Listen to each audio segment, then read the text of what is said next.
पुराने जमाने की बात है। एक राज्य था जिसका नाम था खुशनगर। वहां का बादशाह था अकरम शाह, हंसमुख, थोड़ा घमंडी और बहुत शौक। हर सुबह आईने के सामने खड़ा होकर खुद की तारीफ करता था। वाह अकरम शाह, तेरे जैसा ना कोई हुआ है ना होगा। उसके दरबार में रोज तालियां बजती और वजीर हंसते हंसते उसकी हाँ में हाँ मिलाते। एक दिन वजीर हड़बड़ाता हुआ दरबार में आया। हुजूर, शहर में एक अजीब फकीर आया है जो 3 सवाल पूछकर बड़े बड़ों को हिला देता है। बादशाह को ये सुनकर मजा आया।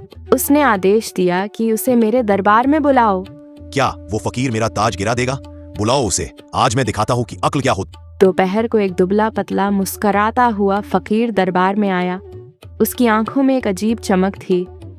सलाम शहनशाह, मैंने सुना है कि आप से बड़ा कोई अक्लमंद नहीं। हाँ, मैं तो पायदा ही जवाब देने के लिए हुआ हूँ।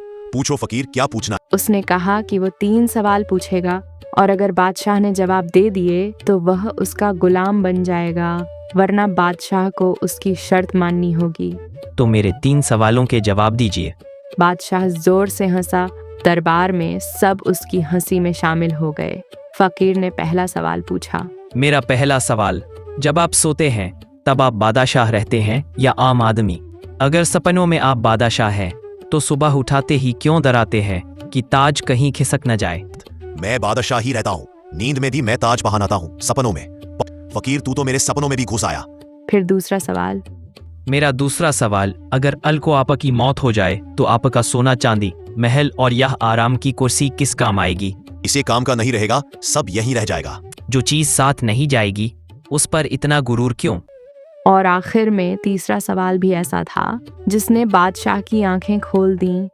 अब आखिरी सवाल, अगर खुदा आपको 2 जिंदगियां दे, एक में बहुत पैसा लेकिन नींद ना आए और दूसरे में 2 वक्त की रोटी लेकिन चैन की नींद मिले, तो क्या चुनेंगे? सवाल पूछाता है या चुटकी काटाता है? मैं चैन की नींद चुनूंगा। बस महाराज, याद रखिए, असली ताज सोने का नहीं सुकून का होता है। फकीर, तू सच में अक्ल का जादूगर है।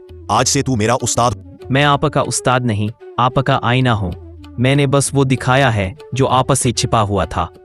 उस दिन के बाद बादशाह बदल गया।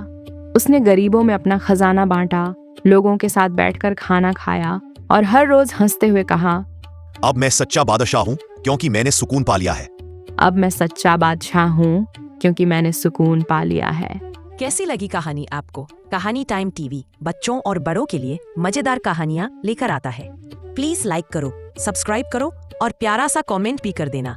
इससे हमें बहुत मोटिवेशन मिलती है और ज्यादा से ज्यादा स्टोरीज बनाते हैं। लाइक करें, फॉलो करें और ज्यादा से ज्यादा शेयर करें ताकि मेरी ये वीडियो